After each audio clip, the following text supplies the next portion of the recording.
Hey everyone, Merry Christmas. I hope you're doing well. We're going to be talking about joy as it's the third week of this Advent series. Joy is a tough thing to understand these days. See, it can be an abstract concept. We live in an impassioned world. We're not dry of emotions for most of us, but it's hard to find joy. It's like we believe joy is a force outside of us, outside of our hearts, and that we are kind of swept away by joy when it comes upon us. And often we think joy needs the perfect conditions to thrive.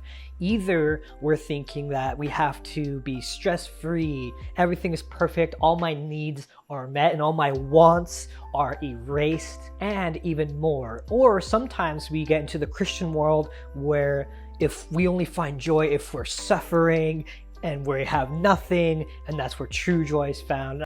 As of filming this just this morning, one of my friends and professors in college, he had passed away. Not only was he a genuine pastor and person living into the kingdom of God, but he was an impactful presence on this island and even nationwide.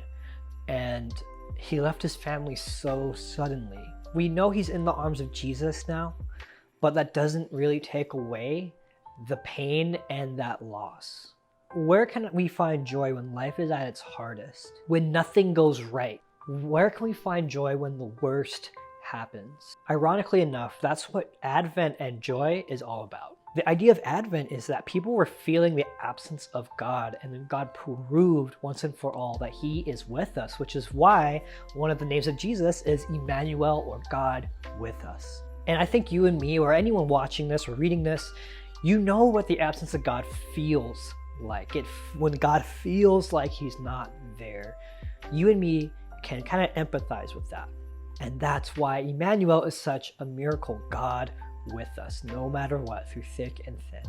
Joy is something that holds two promises together. First, joy is the simplest form of gratitude that Jesus came and God is with us in the past on one hand. On the other hand, joy is also recognizing, believing, and having faith in the hope to come, which is Jesus returning. So joy is holding both of those together. I love this quote by Dietrich Bonhoeffer. The joy of God has gone through the poverty of the manger and the agony of the cross. That's why it is invincible, irrefutable.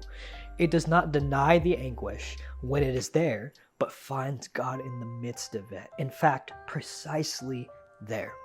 It does not deny grave sin, but forgiveness precisely in this way.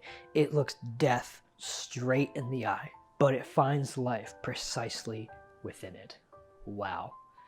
And that's what joy is found. Joy is not found all in suffering. It's not found all in life going good. It's kind of a little bit of both. It's a reality seeping in from the kingdom of God into our own lives. The reality of us being secure in Jesus, that Jesus is coming again. Everything will be made right.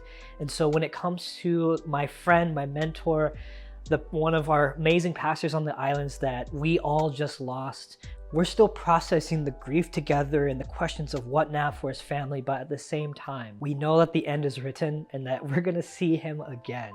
Death does not have the final word on our lives. And so that's how we can find joy in the midst of pain. Joy is gratefulness for the past and hope for the future, all kind of colliding together. And so may you and I be citizens of heaven in a world that doesn't even really know what that looks like. May we be characterized and marked by joy. And so I hope this is helpful to you, and may we be people of joy this Christmas. Aloha.